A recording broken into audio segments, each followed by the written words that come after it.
esta noche tan especial. Estamos expectantes por cosas grandes que el Señor se dispone a hacer, cosas impresionantes en este tiempo tan definido de lo que Dios quiere hacer en un tiempo como este.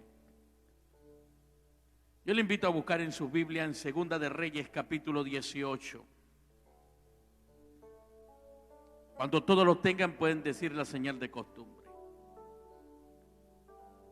Lo que demarca la vida de un creyente a otro es su confesión y su proceder en fe. La Biblia dice, determinarás una sola cosa y ésta te será firme. Y dice que en nuestra boca está el poder de la vida y de la muerte, en nuestra lengua. Dice que nuestra lengua es como espada aguda. El salmista pudo decir esta palabra en el Salmo 32. Mientras callé, mis huesos se envejecieron. Pero cuando canté canto de liberación, vino la restauración a mi vida. Quiere decir que un creyente nunca puede permanecer callado. Un creyente tiene que tener una confesión de fe, un proceder de fe, una buena actitud frente a la palabra del Señor eterno.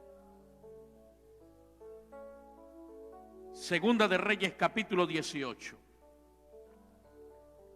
Dice de la siguiente manera: y en el tercer año de Oseas, hijo de Elá, rey de Israel, comenzó a reinar Ezequías, hijo de Acá, rey de Judá. Y cuando comenzó a reinar era de 25 años y reinó en Jerusalén 29 años. El nombre de su madre fue Abí, la hija de Zacarías, e hizo lo recto ante Jehová, conforme a todas las cosas que había hecho David su padre, y que todos los lugares altos, y quebró las imágenes, y cortó los símbolos de acera, e hizo pedazo la serpiente de bronce que había hecho Moisés, porque hasta entonces le quemaban incienso los hijos de Israel, y la llamó Nehután, cosa de bronce. Y en Jehová Dios de Israel puso su esperanza, y después ni antes que él hubo otro entre todos los reyes de Judá, porque siguió a Jehová y no se apartó de él, sino que guardó los mandamientos que Jehová prescribió a Moisés. Y Jehová estaba con él, y donde quiera que salía, prosperaba. Y se rebeló contra el rey de Asiria y no le sirvió. Repita conmigo: y Jehová estaba con él, y donde quiera que salía, prosperaba. Vamos, repita conmigo: y Jehová estaba con él, y donde quiera que salía, prosperaba. Salmo 68, 4 y 6 dice: cantad a Dios, cantad salmos a su nombre, ensaltad al que cabalga sobre los cielos, Had ex su nombre, alegraos delante de él, padre de huérfanos y defensor de viudas. Él es Dios en su santa morada, Dios que hace habitar en familia y a los desamparados. Saca a los cautivos a la prosperidad, mas a los rebeldes habita en tierra seca. Traigo varias cosas en esta noche para expresar. Puede tomar asiento. Vemos un cuadro bastante significativo y poderoso acerca de este pasaje que acabamos de leer. Es bastante interesante el matiz que hace el escritor acerca, el cronista, y hace un realce especial acerca del rey Ezequías. La Biblia relata las crónicas de los reyes. Cada reinado tiene un significado bíblicamente y cada rey por sí mismo enseña y emprende algo poderoso a través de la ordenanza del Señor. El rey Ezequías es bastante representativo para un tiempo como este tan desafiante. El rey Ezequías representa a un rey que trae una reforma, representa a un hijo de la casa y representa a alguien que tiene toda la confianza en el Dios eterno, Padre celestial. Me impresiona la vida de este rey porque el escritor dice que ni antes ni después de él hubo otro rey como él en el reino de Judá. En otras palabras, quiere decir que este rey marcó sus generaciones. Este rey hizo un paréntesis en la historia de la nación de Israel como alguien que trajo algo diferente. No solamente es un rey, sino que este rey también trae una reforma. Repita conmigo, reforma. Todo reinado tiene un significado en la Biblia. Y este hombre me habla de alguien que trae una palabra, pero también trae una acción poderosa de parte de Dios. Y lo impresionante de esto es que este rey era hijo del rey Acab biológicamente, pero Acab era uno de los reyes más perversos que sale en la Biblia. Es destacado por su perversidad, por desobediente, por todo aquello que hizo en contra del reino de Dios y en contra del Dios eterno. Pero dice que este rey siguió el ejemplo de su antepasado, de su padre David. En otras palabras, él tomó una figura diferente a la de su padre biológico. Él tomó la figura del reino. Repita conmigo, del reino. Dice que este rey hizo una reforma tan poderosa proféticamente y restauró el reino de Dios nuevamente en la nación de Israel. Trajo la respuesta para una generación. Trajo nuevamente el culto al Dios eterno y trajo de vuelta al pueblo a la adoración. Representa un rey que marca diferencia en un lugar y en un territorio. Cuando leo la palabra de Dios me pregunto cómo Dios traerá tiempo de restitución y de retribución. Cómo se hará el traspaso de la riqueza a la mano de la gente que ha confiado y ha creído en Dios. Cómo se trae justicia, que es realmente libertad. Y cómo puedo vivir en abundancia y en progreso los hijos de Dios en las naciones. Cuando medito sobre la palabra profética que han sido impartidas y lo que Dios ha impartido a su iglesia, sé que es tiempo para que algunas cosas sean puestas en marcha. Y aunque algunas cosas parecieran contradictorias, son complementarias. Es necesario conocer que todo lo que Dios se está disponiendo a hacer para un tiempo como este, Dios va a usar para darnos dirección, para que no permanezcamos en nuestro caminar en los próximos años.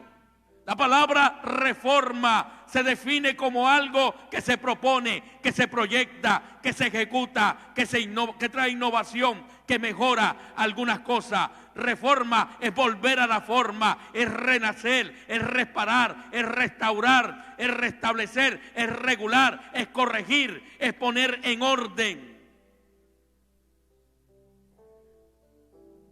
Esto que acabamos de leer es inminente y está relacionado con nosotros y nos vincula de una manera directa con lo que Dios quiere que hagamos. Por eso debemos entender que el Señor dice a través del profeta Ageo, porque así dice el Señor Jehová de los ejércitos: he aquí que un poco haré temblar los cielos y la tierra, el mar y la tierra seca, y haré temblar todas las naciones de la tierra, y vendrá el deseado de todas las naciones, y llenaré de gloria esta casa.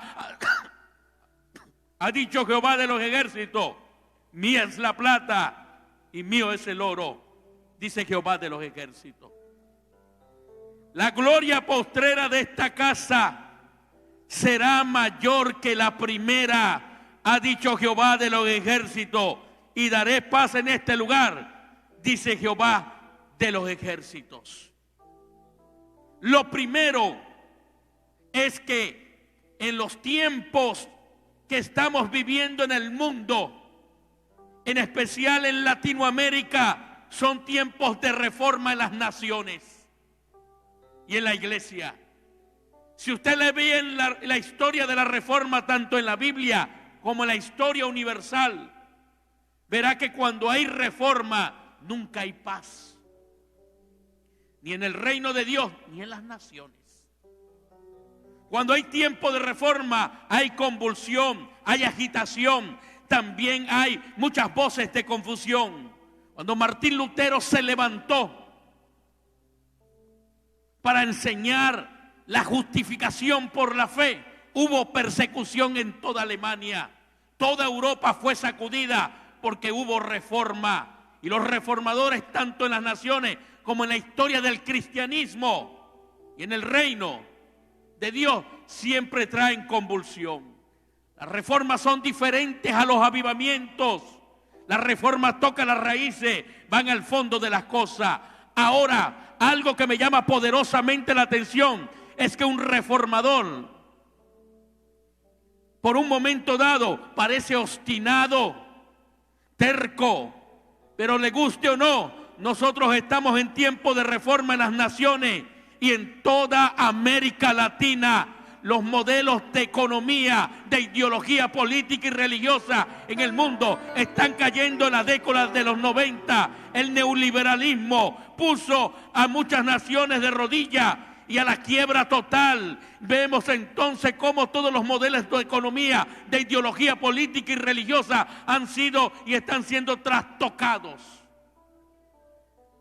También puedo ver cómo en los tiempos de reforma se manifiesta la velocidad de las naciones. Se evidencia lo que el profeta Daniel dijo en la Biblia: las naciones son como bestias que se devoran unas con otras. Son acaparadores de petróleo, perros de guerra, que donde quiera están donde nadie los llamó, porque están detrás del negocio de más dinero del mundo. Y entonces todo se convulsiona para la reforma, aprovechamiento de otro, de modo que no se sorprenda, porque va a pasar lo que en los próximos tiempos va a ocurrir en el mundo entero. Por esta reforma irá en aumento. La iglesia de Dios se está desarrollando en una profunda reforma, y eso es lo que está viviendo en particular desde hace unos años atrás. En otras palabras, señores, cuando yo estoy hablando acerca de esto, me estoy refiriendo que Dios tiene una propuesta para la iglesia, y la iglesia de Cristo está puesta en el escenario del mundo para hacer cosas grandes y para traer una transformación, no solamente dentro de cuatro paredes, sino a nivel nacional, a nivel de naciones, a nivel de sociedad.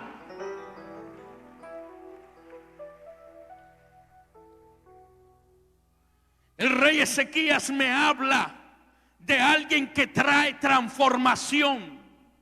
Repita conmigo: transformación. La Biblia enseña en el libro de Apocalipsis que Él nos hizo reyes y sacerdotes para nuestro Dios. En otras palabras, Ezequías no solamente representa un rey reformador, sino que también representa un rey que trae transformación. Repita conmigo: transformación. Vamos, yo no lo estoy escuchando. Repita conmigo: transformación. Lo que quiero ministrar en esta noche es la palabra reyes que transforman atmósferas. Los reyes bíblicos transformaron atmósferas. Cuando aparece Jesús en el escenario, Jesús transformaba las atmósferas donde Él estaba.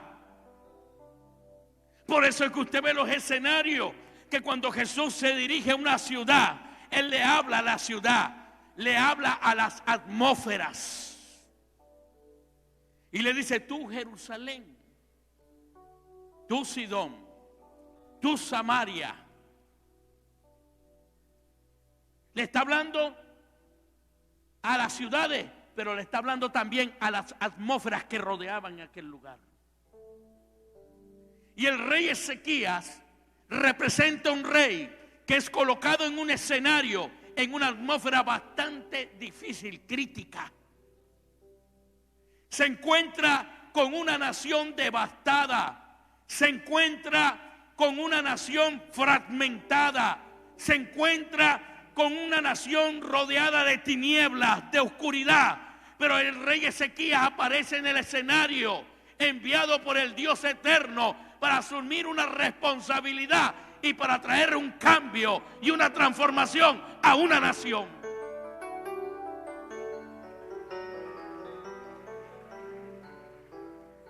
El término transformación del vocablo compuesto trans indica mudanza, traslado, transporte de dimensiones sin cambio de la especie. El vocablo de la raíz trans indica mudanza, traslado de la condición, del estado, del lugar, de dimensión, permaneciendo la estructura original de la especie en su esencia, en lo que es inamovible, siendo afectado lo que es cambiable, mudable, corriéndose el velo, revelándose el designio original de lo verdadero. La palabra formación, figura, forma, apariencia, vestimenta, representa temporal, cuyo objetivo es representativo, circunstancial, temporal, hasta que lo verdadero sea manifestado. Transformación o transfiguración, de estas palabras, vocablos con notas son usadas en las escrituras para definir el proceso que experimenta todos los redimidos de esta parte, de la oscuridad a la luz, de la muerte a la vida, de la corrupción a la incorrupción, de la mortalidad a la inmortalidad, de lo temporal a lo eterno, del pecado a la santidad, de la esclavitud a la libertad, de la mentira a la verdad, de la pobreza a la riqueza. Transformación significa mudanza, traslado, formación de figura, elemento cuyo diseño original, después que fue alterado y adulterado, posee la apariencia secuencial. En otras palabras, cuando yo estoy hablando de la palabra transformación, estoy hablando de ser cambiado de un estado a otro. Experimentar lo que es realmente transformación. Porque el hecho de que yo esté en un lugar no significa de que mi vida sea transformada. El hecho de asistir a una iglesia no significa de que yo haya sido transformado. Todo redimido debe experimentar transformación. Por eso es que la Biblia dice que fuimos trasladados del reino de las tinieblas al reino de la luz.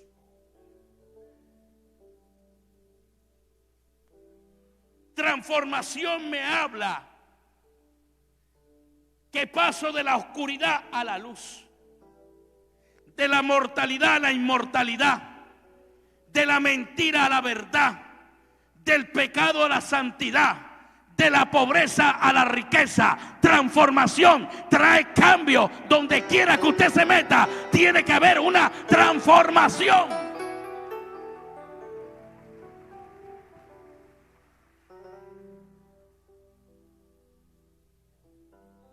Repite conmigo, transformación. Vamos nuevamente, transformación. El rey representa una generación que trae transformación en un ambiente hostil, en un ambiente difícil. Por eso es que cuando Cristo aparece en el escenario, dice: tú, Jerusalén de los gentiles, Galilea de los gentiles, viste gran luz en medio de la oscuridad. Se estaba refiriendo a Gadara. Cuando Cristo aparece en el escenario, aparece en un mundo lleno de tinieblas y de oscuridad. Pero Cristo, como es el Rey de Reyes, Él trae luz en el medio de la oscuridad.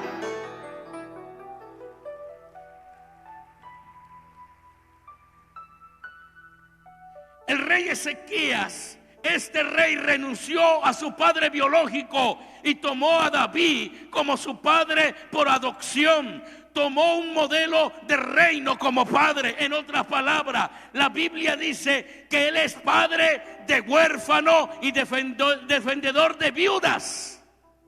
En otras palabras, ¿por qué quiero hablar acerca de esto? Porque este rey tiene un contexto de un padre biológico que era corrupto, de un padre biológico que no hizo lo que le agradaba a Dios, pero él no se conformó con eso. Él no tomó el patrón de acá, él tomó el patrón de David, porque David en el Antiguo Testamento representa el reino de los cielos.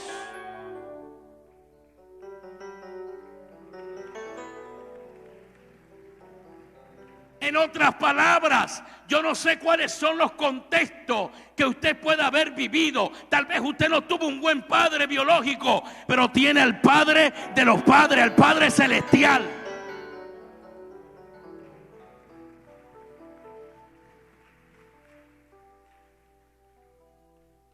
Él no tomó el ejemplo de acá. Un hombre paupérrico, un hombre que tenía el corazón dañado, un hombre que se casó con una hechicera, con una bruja. Él no siguió ese patrón de conducta. Él tomó la figura del reino. El hecho de que tú vengas de un contexto, escuche bien, familiar, destructivo, no quiere decir que tú sigas ese patrón de vida, porque Él es padre de huérfanos y defendedor de viudas.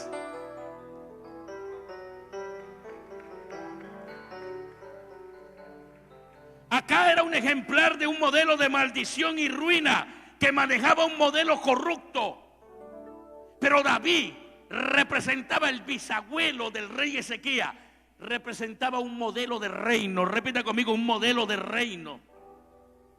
Y dice la Biblia en el texto que acabamos de leer, dice, y él siguió el ejemplo de su antepasado David.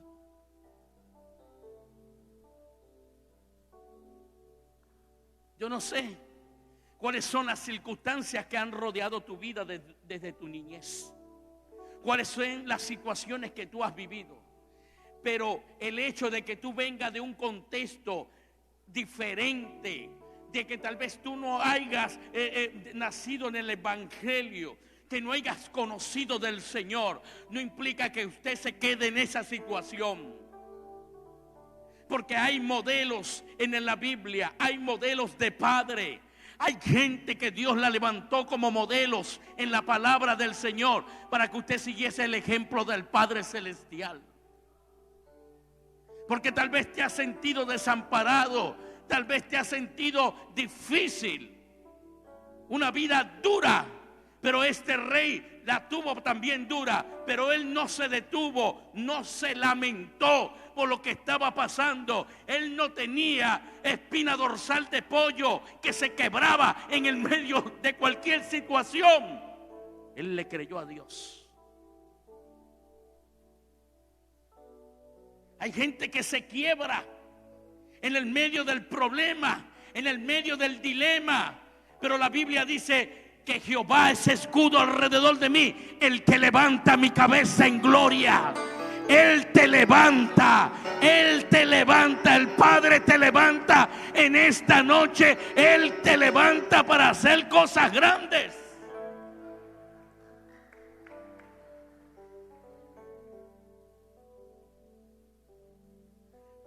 El apóstol Pablo hablando y dice en Romanos capítulo 12, no conforméis a este siglo, sino transformaos por medio de la renovación de vuestro entendimiento, para que comprobéis cuál sea la buena voluntad de Dios, agradable y perfecta.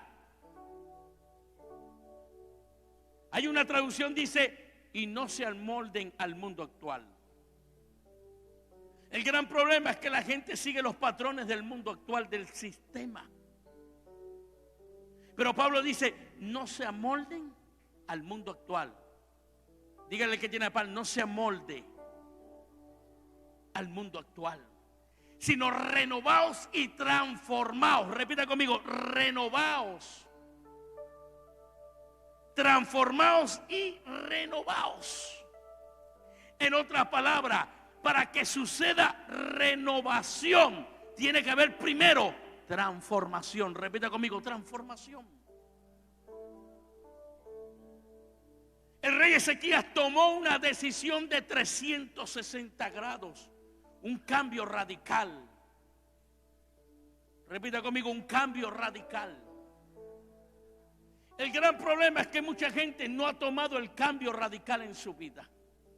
Pero cuando usted determina hacer un cambio radical en su vida, todo empieza a cambiar. Le vuelvo a repetir. Cuando usted determina cambiar, hacer un cambio de 360 grados, todo empieza a cambiar en su vida, en su matrimonio, en su familia, en su economía. Todo lo que usted se disponga a cambiar, porque cuando usted se dispone a cambiar, todo hace un mover del Espíritu en su vida. El rey Ezequías representa una generación de cambio. No necesitamos ministerios catradores, matasueños. Tienen un espíritu jezabélico, divisionista de familia, matrimonios, hermanos, hijos, sociedades, naciones. Él se enfrentó, el rey Ezequías, con Jezabel. Y Pablo en otra época también se enfrentó con el mismo espíritu. Él le dice a la iglesia en Filipos, en el capítulo 3:2, dice: guardaos de los perros, guardaos de los malos obreros, guardaos de los mutiladores del cuerpo. Como decimos en mi tierra, el mismo museo con diferente cachimbo. Porque los espíritus se manifiestan en las épocas con diferentes personalidades, con diferentes nombres, pero son los mismos espíritus. En otras palabras, el espíritu divisionista fraccionó una nación completa, Israel. La gente se dividió.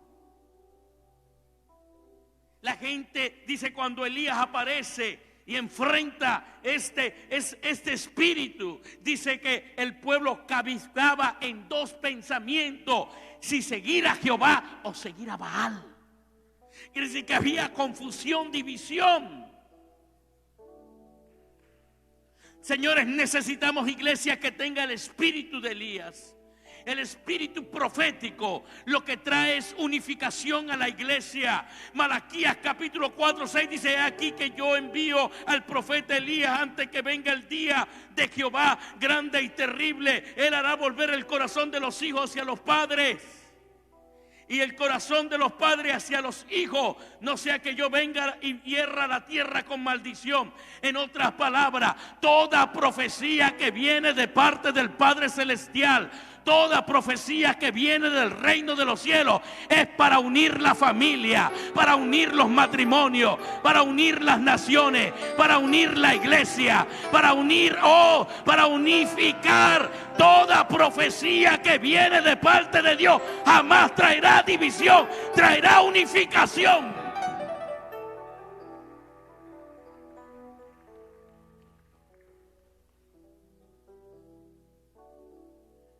Este rey manifestó el reino de Dios. Repita conmigo: manifestó. La gente hoy en día habla de establecer el reino. El reino ya fue establecido. Lo que tenemos es que manifestarlo. Repita conmigo: manifestarlo. Porque cuando vino el Espíritu Santo, el reino fue establecido. Lo que ocurre es que se necesita manifestar. Repita conmigo: manifestar. Pero el reino no se puede manifestar si no entienden la paternidad del Padre.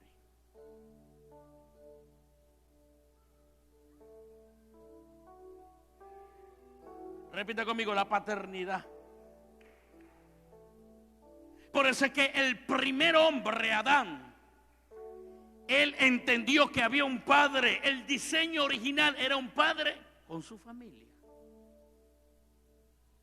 Y cuando él le habla a Adán, le habla como hijo. ¿Qué fue lo que perdió Adán? El padre. Cuando perdió el padre, se convirtió en un huérfano. Pero cuando viene Cristo, Cristo trae la restauración. Repita conmigo, la restauración del reino en la vida del hombre. Él le enseña al hombre a conocer al Padre. Y cuando se conoce al Padre, se implementa, se manifiesta el reino. Repita conmigo, se manifiesta el reino. La Biblia dice que este rey puso su confianza en Jehová, Dios de Israel. En otras palabras, usted solamente deposita la confianza en el Padre. Cuando usted deposita la confianza en el Padre, algo empieza a suceder en su vida, en su familia, en su matrimonio. Algo se empieza a suceder. Yo vine a hablar con gente en este lugar que está esperando algo de parte del Padre, y es porque pone su confianza en Él.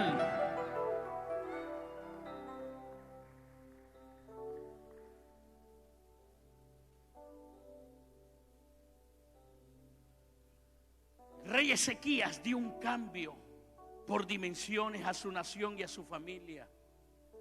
Los sueños tienen que volver, como dice Joel. Cuando tú das el cambio, repita conmigo, el cambio por dimensiones, los sueños tienen que volver. La gente perdió los sueños, la esperanza. ¿Usted sabe por qué?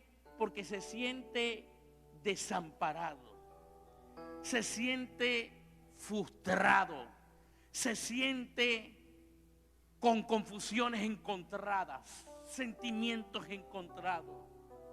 La gente perdió el sueño, la visión, porque está confuso en un mundo lleno de tinieblas y de oscuridad. Que por donde quiera que está hay tinieblas, mentira, engaño, traición, infamia.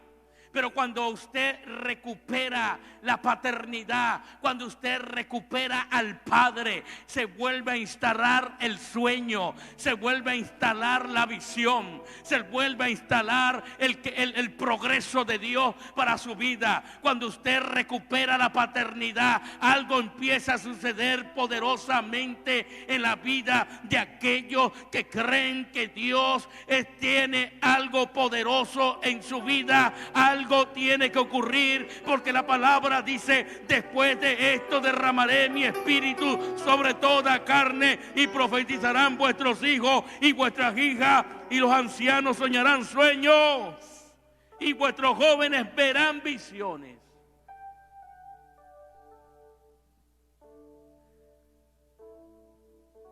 Repita conmigo, los sueños tienen que volver. Las visiones tienen que volver. La profecía tiene que volver. Hay gente que se siente tan frustrada en la vida que ya no deja de soñar, deja de visionar, deja de declarar palabra profética. Pero cuando usted entiende el plan de Dios para su vida, usted sigue profetizando por encima de la adversidad. Usted sigue profetizando por encima del problema.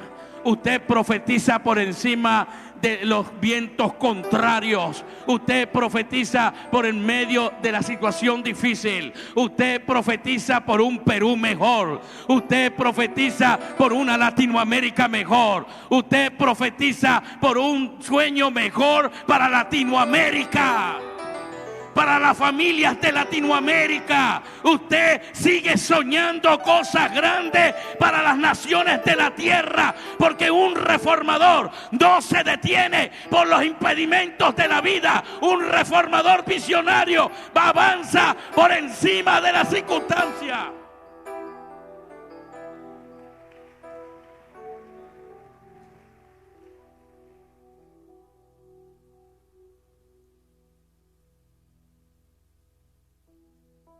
Ezequías cambió los fundamentos humanos por el fundamento del Espíritu de Cristo, la piedra angular.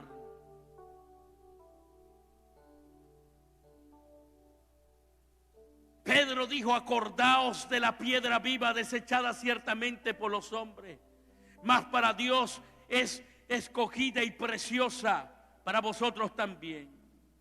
Como piedra viva se ha edificado como casa espiritual, sacerdocio santo para ofrecer sacrificios espirituales a Dios por medio de Jesucristo. Por lo cual también contiene la escritura: he aquí pongo en Sión la piedra principal del ángulo, escogida y preciosa, y el que creyere en él no será avergonzado. Mas para vosotros, pues, lo que creéis es preciosa, pero a los que no creen, la piedra que los edificadores desecharon ha venido a ser la cabeza del ángulo. Señores, todo aquel que pone a Cristo como el fundamento de su vida jamás será avergonzado. Usted jamás será avergonzado, porque Cristo es el fundamento de su vida. Dice que este rey, puso su esperanza en Jehová.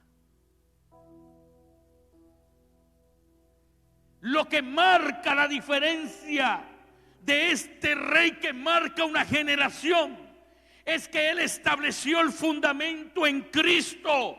Como usted, como generación en este tiempo, cuando usted pone su confianza en Dios, a usted no lo va a mover el turbión de la vida. Usted no va a ser conmovido por las crisis que puedan venir al mundo entero, por las épocas difíciles de la tierra. Usted va a tener el fundamento, y el que tiene el fundamento es inamovible, no lo mueve nada. Él es nuestro Padre.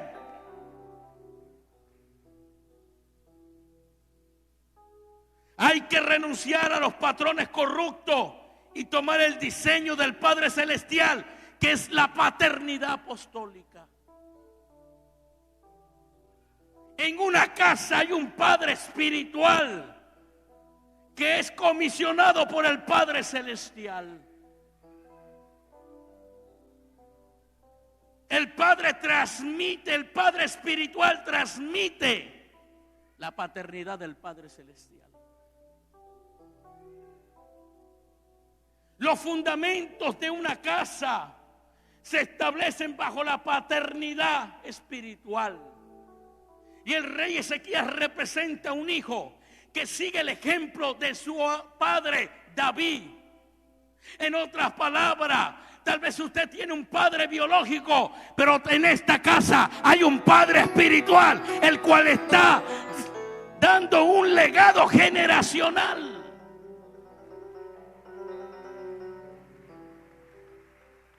Cuando usted honra al padre de la casa, usted está siguiendo el legado, la visión, el sueño, el propósito. Lo que Dios ha entregado a esta casa es algo grande, que trasciende, que rompe esquemas, que va en aumento, que va creciendo, que va como la luz de la aurora hasta que el día es perfecto. Gracias por el entusiasmo. Me impresiona la historia de Sansón y su encuentro con el molino a pesar de su error. Él entró en una reforma apostólica. No importa que el diablo o el pecado te haya quitado la fuerza y la visión. En el proceso del molino hay una reforma espiritual. Renunciemos a los patrones de acá. Sansón cometió un error. Se desvió del camino. Su corazón se pervirtió. Pero la historia de Sansón lo que nos da a entender, y esto me impresionó poderosamente cuando lo leí, que Sansón solamente no servía a un Dios, sino que Sansón tenía un padre. Gracias por el que dijo amén. El gran problema de mucha gente es que cree que solamente está sirviendo a un Dios, pero no conoce al Padre. A pesar del error de Sansón, a pesar del pecado que cometió Sansón, él entró en una reforma espiritual. Porque cuando tú entras en la reforma espiritual, escucha bien, tú empiezas a conocerlo a él como Padre. Porque el Padre siempre te va a perdonar. Yo no sé si alguien está entendiendo esta palabra. Mientras que Sansón era procesado en el molino, cuando era un fortachón, cuando venía el Espíritu de Jehová sobre su vida, Sansón era un fortachón poderoso que podía vencer mil filisteos con un hueso de asno, con la quijada del asno. El tipo era poderoso, fuerte, pero la potencia de Sansón no consistía ni en sus clinejas, ni en su fuerza, sino en su dedicación y su comunión con el Padre. En el proceso del molino, él recuperó la conectividad con el Padre celestial. Cuando tú te caes de la presencia de Dios, tú te puedes reconectar. Dice que el que se acerca a Dios crea que le halla y que Él es galardonador de aquellos que le buscan. Acérquese confiadamente al trono de la gracia.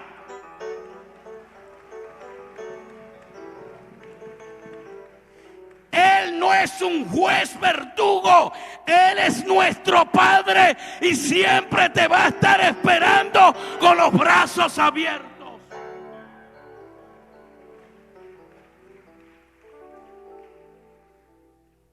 Repita conmigo: Abba Padre.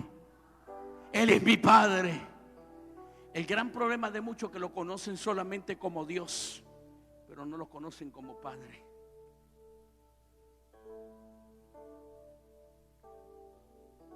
Este rey me habla de alguien que lo conoce como Padre. Jesús dijo, los discípulos le preguntaron a Jesús en un contexto judío: enséñanos al Padre. Y él le dijo: el que me ha visto a mí, ha visto al Padre. La Biblia dice que hay un solo camino para llegar al Padre, y es Jesucristo su Hijo. Señores, Sansón me habla de un hijo que se fue del camino en una vez de la vida. Se desbandó en el camino, se tiró a las piernas de Dalila. El enemigo vino, le sacó los ojos, la visión. Le quitaron, se le fue retirado la fuerza que tenía. Después de ser un fortachón, un juez de Israel, escuche bien, quedó como una piltrafa humana, como un esclavo, ciego, sin visión, sin sueños. Pero en el mismo momento que entró en el molino, dice que el molino representa el proceso. Escuche bien, la reforma espiritual para su vida. Su corazón tenía que ser transformado en el medio del proceso.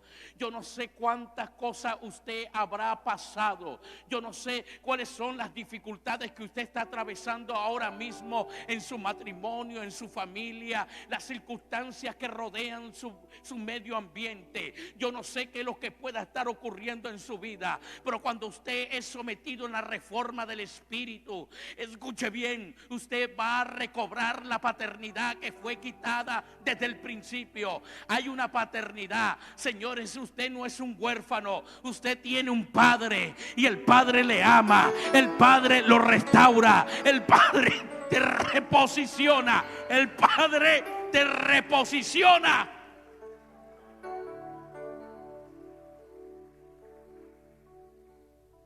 Dice que recobró la fuente del poder de Sansón. Era su comunión con el Padre. Porque cuando tú te desvías del camino, pierdes la conexión. Y cuando pierdes la conexión, te sientes debilitado, doblegado ante la tentación, doblegado ante la situación. Pero cuando tú te conectas nuevamente con el Padre, dice que Sansón recuperó la conectividad con el Padre. Y al recuperar la conectividad con el Padre, recuperó las fuerzas nuevamente. Había un chico y él le dijo: llévame a las columnas principales donde están haciendo banquete los filisteos y celebrando a su dios Dagón. Hoy sabrá esta ciudad y todo Israel que hay Dios en Israel. Dice que aquel muchacho lo llevó a las primeras columnas principales de aquel templo de los filisteos, y dice que Sansón extendió sus brazos en las dos columnas principales, y dice que las derribó y cayó todo el templo y mató a todos los filisteos. Así como Cristo extendió sus brazos en la cruz del Calvario, así, y derrotó el imperio de la muerte, así también Él extiende sus brazos para demostrarte su amor y para vencer toda corrupción.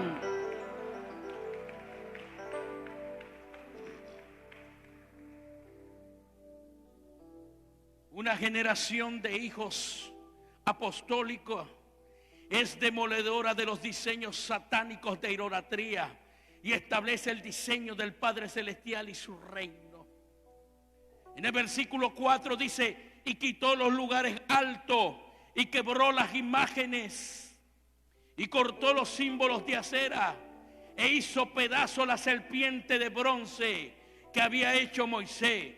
Porque hasta entonces le quemaban incienso los hijos de Israel y la llamó Nehután, cosa de bronce. Esta generación de hijos, de reyes que transforman atmósferas, hace guerra espiritual en contra de los poderes del ocultismo, hace guerra espiritual, hace demolición espiritual. Señores, yo no sé qué es lo que usted pueda estar viviendo, pero levántese en guerra espiritual, aplástele la cabeza a la serpiente, derribe todo diseño de idolatría en contra de su familia, en contra de lo suyo. Todo diseño de ruina tiene que caer de tus nietos, de tus generaciones, de tus hijos. Todo diseño de muerte tiene que ser quebrado y roto en el nombre de Jesús.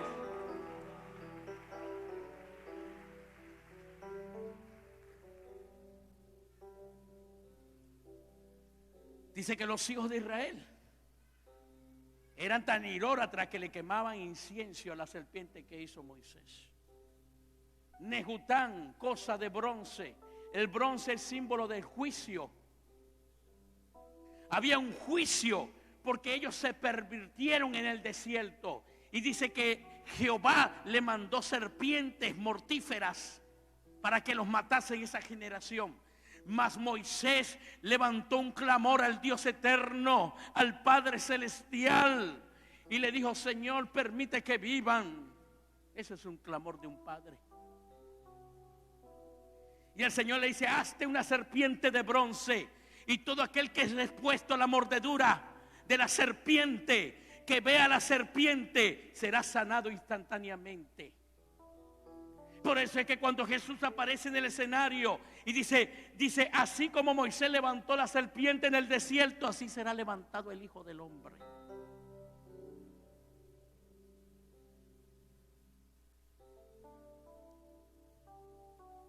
Y esto me llamó poderosamente la atención.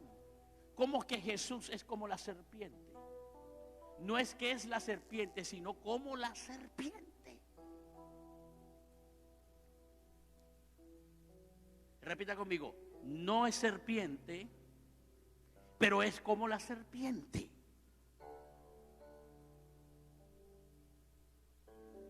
¿dónde se encuentra el antiofídico para el veneno de la serpiente? ¿Dónde se encuentra? En la misma, repita conmigo, en la misma serpiente. Repita conmigo, transformación. Repita conmigo, transformación. En la transformación, lo que es maldición se transforma ¿en qué? ¿En qué? En bendición. Porque juntamente con la enfermedad viene la cura. La Biblia dice que Él se hizo maldito. ¿Por quién? Por nosotros. Aunque no cometió pecado, toda la maldición fue sobre nosotros para que en la maldición abundase la bendición de Él en nuestras vidas. Por eso es que la Biblia dice, hijitos míos, si alguno de vosotros hubiese cometido pecado, abogados tenemos para con el Padre, y la sangre de Cristo nos limpia de todo pecado.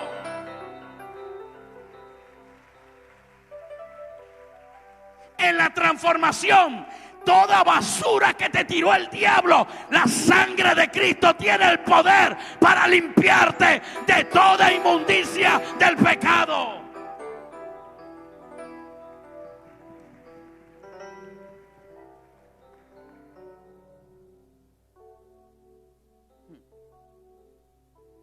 Y la Biblia dice en el Salmo 74:14, dice: mayugaste la cabeza del leviatán y lo diste por comida a los moradores del desierto, y aplastaste al leviatán, al rey de la soberbia. El gran problema es que hay gente que se deja operar por el leviatán, gente activa, gente soberbia, gente prepotente, altanera. En otras palabras, gente que actúa así, desobediente, soberbios, altaneros. Es gente así, está operando el espíritu del leviatán. Pero hoy declaramos que Él quita el espíritu del leviatán y que le aplasta la cabeza. Toda soberbia, desobediencia se va de nuestra vida en el nombre de Jesús.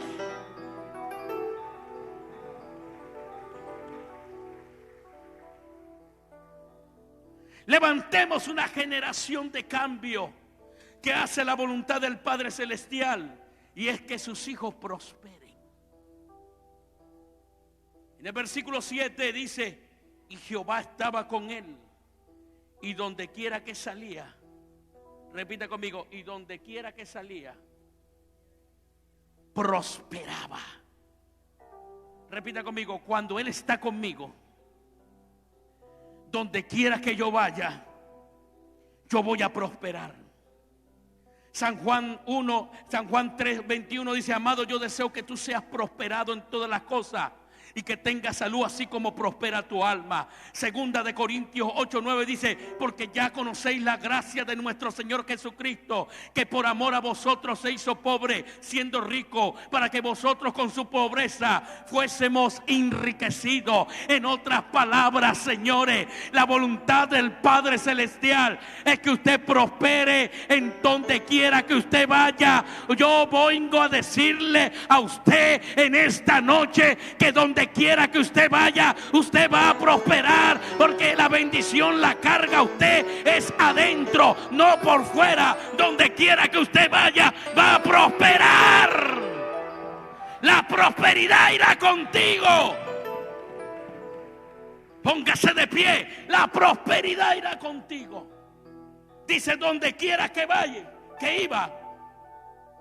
Repita conmigo: donde quiera que yo vaya, voy a prosperar. Señores, usted no prospera porque está en el país de los recursos.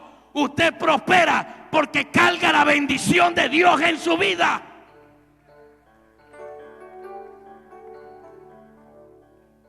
Por Por eso es que Él dice que aunque te encuentres en el desierto, Él hará brotar mandaderos de agua. Yo no sé cuáles son las situaciones que han rodeado tu vida. Usted vino por primera vez en esta noche acá. Yo no sé cuáles son las eventualidades que han ocurrido en su vida. Pero yo quiero hacerle ese llamado a aquellos que vinieron por primera vez. Él es tu Padre. Y Él te ama mucho. Y Él quiere transformar tu vida. Solamente usted tiene que tomar una decisión en esta noche. Yo te voy a pedir aquí que salgas de ahí de tu asiento en esta noche. Vente. Ven esta